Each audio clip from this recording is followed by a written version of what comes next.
subscribe now and press the bell icon. Never miss an update. अस्सलाम वालेकुम students, आज हम स्टडी करने जा रहे हैं लीवर को बतौर एक्सक्रीटरी ऑर्गन। लीवर होम्योस्टेसिस में इन्वॉल्व होता है और ये किस तरह से अपनी इन्वॉल्वमेंट शो करता है, ये बॉडी में मौजूद दीगर अज़ा के साथ इंटरेक्ट करते हुए होम्योस्टेसिस परफॉर्म करता है।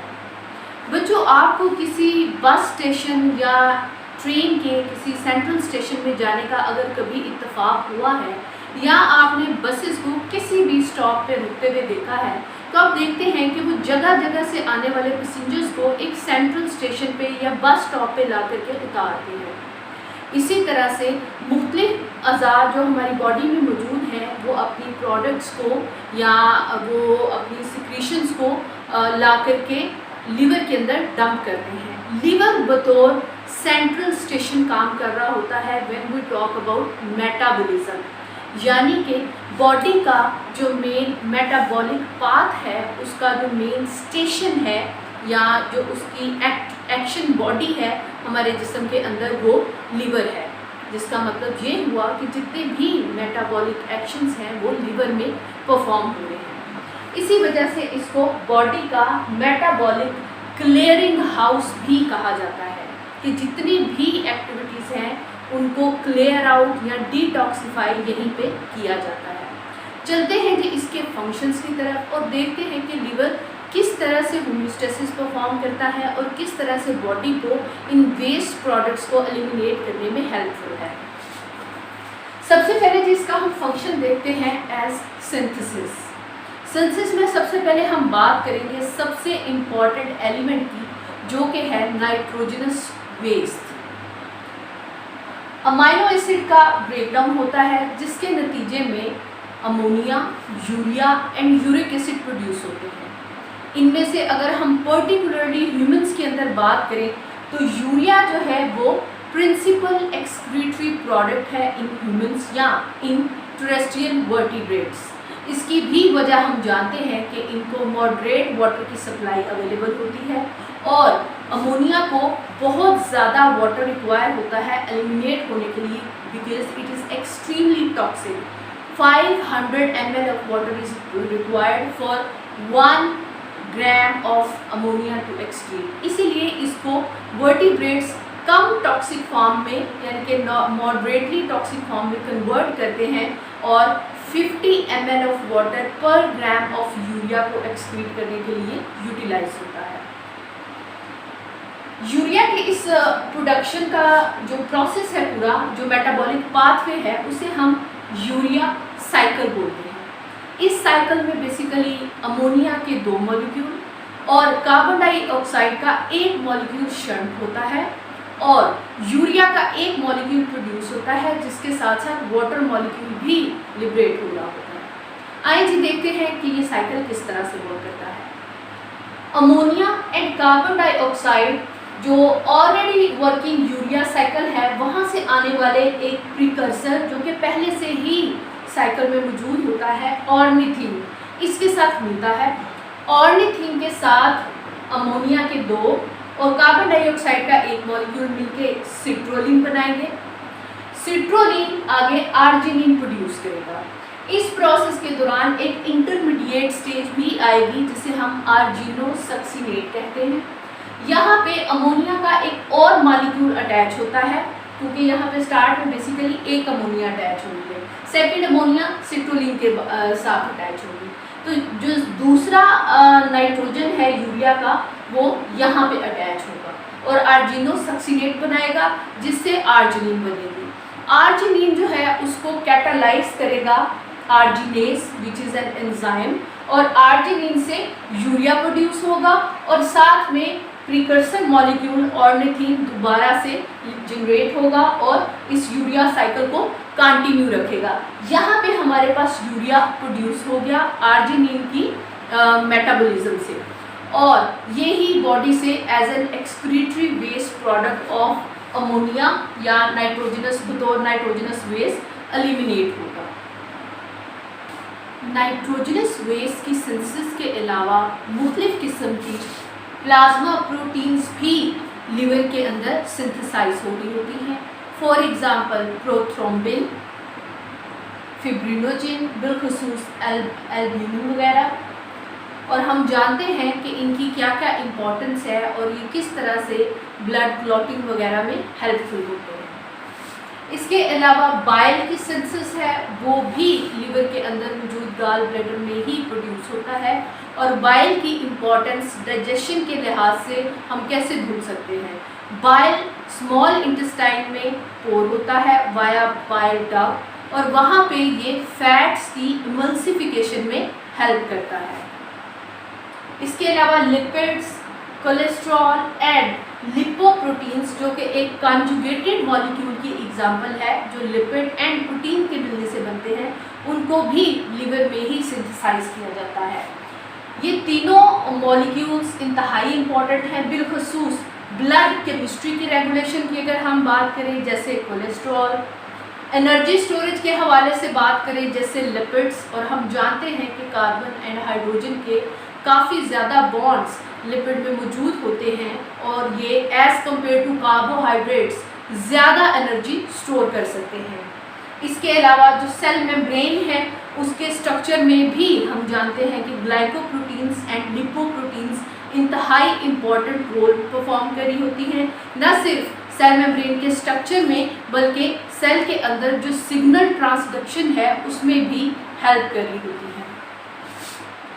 सिंथेसिस के बाद दूसरा इंतहाई इम्पॉर्टेंट फंक्शन जो लिवर परफॉर्म करता है वो है स्टोरेज। किस किस चीज़ की स्टोरेज, जैसे कि आयरन जो कि हीमोग्लोबिन का एक इंतहाई इम्पॉर्टेंट कॉन्स्टिट्यूएंट है। हीमोग्लोबिन में हीम बेसिकली आयरन पार्ट है and globin is the globular protein. तो और हम जानते हैं कि ये टिश्यूज़ की ऑक्सीजनेशन के लिए इंतहाई इम्पॉर्टेंट है क्योंकि ये हीमोग्लोबिन को ऑक्सीजन एब्जॉर्ब करने में हेल्प करता है। इसके अलावा ग्लाइकोजिन को भी यहीं पे स्टोर किया जाता है। और ग्लाइकोजिन आप जानते हैं जो एनिमल्स होते हैं जितने भी वर्टिब्रेट्स वगैरह हैं, बिलखुसूस हम ह्यूमंस की एग्जांपल देख रहे हैं, तो इनके अंदर ग्लाइकोजिन जो है वो as a energy source use होता है। स्टोरेज के अलावा डिफरेंट कन्वर्जन्स, इंपॉर्टेंट कन्वर्जन्स भी लिवर के अंदर ही हो रही होती हैं, जैसा कि एक्सेस ग्लूकोज और लैक्टिक एसिड, इसको ग्लाइकोजिन की फॉर्म में कन्वर्ट किया जाता है। और अभी हमने देखा कि इसी ग्लाइकोजिन को ऑर्गेनिज्म बतौर एनर्जी सोर्स यूज़ करते हैं और जब भी उनको एनर्जी की ज़रूरत पेश आती है तो वो इसी स्टोर्ड ग्लाइकोजिन को ही कन्वर्ट करते हैं दोबारा से ग्लूकोज में और हासिल होने वाली एनर्जी से अपने बॉडी के जो डिफरेंट फंक्शंस हैं, सेलुलर एक्टिविटीज़ हैं, वो परफॉर्म कर पाते हैं। चौथा इम्पॉर्टेंट फंक्शन है रिसाइकलिंग का। मुख्तलिफ जो हमारे पास ओल्ड या वॉर्न आउट बिलखुसूस आरबीसीज हैं, रेड ब्लड सेल्स हैं, उनका ब्रेक डाउन या उनकी रिसाइकलिंग भी लिवर के अंदर ही हो रही होती है। ख़ास तौर पे आयरन जो कि हीमोग्लोबिन का एक कॉन्स्टिट्यूएंट है और इसके अलावा हीमोग्लोबिन के दीगर जो कॉन्स्टिट्यूएंट्स हैं, प्रोटीन वगैरह, वो भी यहीं से लिबरेट हो रहे होते हैं। सबसे इम्पॉर्टेंट और आखिरी फंक्शन लिवर का डिटॉक्सिफिकेशन है। इसके नाम से ही, इस टर्म से ही आपको पता चल रहा है कि जो टॉक्सिक मटेरियल हैं उनको एलिमिनेट करना या उनको लीस्ट टॉक्सिक फॉर्म में कन्वर्ट करना। तो जितने भी हार्मफुल केमिकल्स हैं जो ऑलरेडी हम प्रीवियस लेक्चर में देख चुके हैं, जो वर्टिब्रेट्स के अंदर इंजेस्ट हो रहे हैं या इनहेल हो रहे हैं, किसी भी रूट से स्किन एक्सपोजर से जा रहे हैं, जिनमें नाइट्रोजनस वेस्ट हैं, डिफरेंट फूड एडिटिव्स हैं, पेस्टिसाइड्स हैं, ड्रग्स वगैरह हैं, ये सभी के सभी लिवर के अंदर डिटॉक्सिफाई होते हैं। इसके अलावा इंतहाई इम्पॉर्टेंट कन्वर्जन है most toxic nitrogenous waste ammonia की यूरिया के अंदर कन्वर्जन, यानी कि इसको लीस्ट टॉक्सिक फॉर्म में कन्वर्ट करना ताकि वो उस मॉडरेट वाटर की सप्लाई के साथ बॉडी से बाहर एलिमिनेट हो जाए। जैसे कि हम पहले भी डिस्कस कर चुके हैं कि अमोनिया बहुत टॉक्सिक होता है और उसको एलिमिनेट करने के लिए बहुत ज़्यादा पानी रिक्वायर होता है। 500 ml रिक्वायर होता है 1 ग्राम अमोनिया को एलिमिनेट करने के लिए। इसके बरक्स यूरिया कम टॉक्सिक है और इसको बॉडी से एलिमिनेट करने के लिए सिर्फ 50 ml पानी रिक्वायर होता है for 1 gram of urea to eliminate. Liver के जो इम्पोर्टेंट एक्सक्रीटरी फंक्शंस हैं वो यहीं पे कंप्लीट होते हैं। आइए जी देखते हैं कि इस टॉपिक से रिलेटेड कौन कौन से इम्पोर्टेंट क्वेश्चंस आ सकते हैं। इम्पोर्टेंट बोर्ड क्वेश्चन जो पॉसिबल हैं नेक्स्ट बोर्ड एग्ज़ाम के लिए और ऑलरेडी प्रीवियस बोर्ड्स में रिपीट हो चुके हैं। सबसे पहला क्वेश्चन है जी, list substances synthesized by liver. तो उसमें हमने सिंथेसिस देखी नाइट्रोजनस वेस्ट के साथ साथ डिफरेंट प्लाज्मा प्रोटीन्स वगैरह की, और इसके अलावा लिपिड्स हैं, बाइल है, लिपोप्रोटीन्स हैं, कोलेस्ट्रॉल है। उसके बाद highlight the role of liver as an excretory organ. ये क्वेश्चन बतौर लॉन्ग क्वेश्चन आता होता है जिसमें आप आज के आर्टिकल को कंप्लीट लिखेंगे। हमने इसको हेडिंग्स, सब हेडिंग्स, पॉइंट्स एंड एग्जांपल्स के साथ एक्सप्लेन किया है ताकि आप बिलखुसूस इस क्वेश्चन को अच्छे से अटेम्प्ट कर सकें। थर्ड क्वेश्चन आता होता है draw urea cycle. Urea cycle की एक ड्राइंग ड्यूरिंग द टॉपिक हमने देखी जो कि सर्कुलर फॉर्म थी। इसके अलावा आप इस फ्लो डायग्राम में भी इसको रिप्रेजेंट कर सकते हैं। इसमें आप एक बॉक्स बनाएंगे।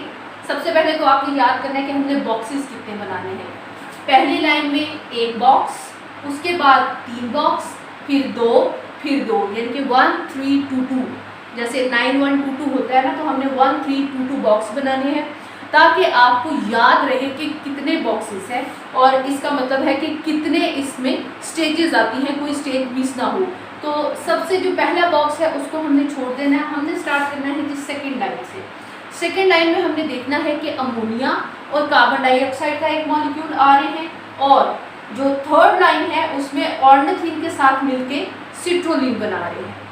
सिट्रोलिन फर्दर अमोनिया के साथ रिएक्ट करती है जहाँ से सेकेंड नाइट्रोजन आता है यूरिया का, और ये आर्जिनोसक्सीनेट बना देते हैं। उसके बाद हम आ जाएंगे जी लास्ट लाइन में। आर्जिनोसक्सीनेट से नेक्स्ट आपने सक्सीनेट को निकाल देना है, पीछे रह जाएगा आर्जिनिन।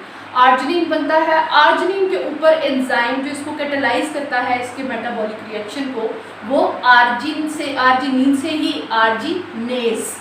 यूजुअली जितने भी एंजाइम्स वगैरह होते हैं उनके एंड में ASE आता है, ये उनकी पहचान होती है। आर्जिनेज आएगा। आर्जिनेज एक तो यूरिया प्रोड्यूस कर रहा है जो कि हमारी एंड एलिमिनेशन जो प्रोडक्ट है यूरिया साइकिल में एलिमिनेशन के लिए, और साथ में जो प्रिकर्सर था जो सबसे पहले हमने इस्तेमाल किया था अमोनियम कार्बन डाइऑक्साइड के साथ ऑर्निथीन, उसको भी जनरेट कर रहा है। तो आप इस फ्लो शीट में भी इसको याद कर सकते हैं 1 3 2 2। तो आप इस पर याद कर लें कि 1 में हमने सिर्फ सेकंड जो नाइट्रोजन है वो ऐड करने के लिए लिखना है। उसके बाद जो 3 वाले बॉक्सेस हैं उसमें ammonia carbon dioxide, citrulline and डेक्स अमोनिया का एक मॉलिक्यूल ड्रा कर देंगे। उसके बाद जो फर्स्ट सेकंड बॉक्सेस वाली रो है उसमें precursor ornithine and intermediate stage आ जाएगी आर्जिनोसक्सीनेट। एंड लास्ट वाले जो 2 बॉक्सेस हैं वो फिर आर्जिनोसक्सीनेट से याद रखना बहुत आसान है, आर्जिनिन, आर्जिनेस एंड यूरिया। तो इसके साथ ही हमारा लीवर में जो मेटाबॉलिक प्रोसेस है या जो एक्सक्रीटरी प्रोसेस है ह्यूमन बींग्स में वो कंप्लीट होता है। इंशाल्लाह ताला एक्सक्रीशन वाया किडनी के साथ जल्द ही आपकी खिदमत में हाजिर होंगे। तब तक के लिए अपना ख्याल रखिएगा, दुआओं में याद रखिएगा। चैनल को सब्सक्राइब करना और वीडियो को लाइक करना बिल्कुल नहीं भूलना। और एक चीज़ तो अब तक हमें रट गई होगी कि साथ लगे बेल के आइकन को ज़रूर प्रेस करना है ताकि आने वाली सभी वीडियोज़ आप देख सकें और उनसे फ़ायदा हासिल कर सकें। टेक केयर, अल्लाह हाफिज़।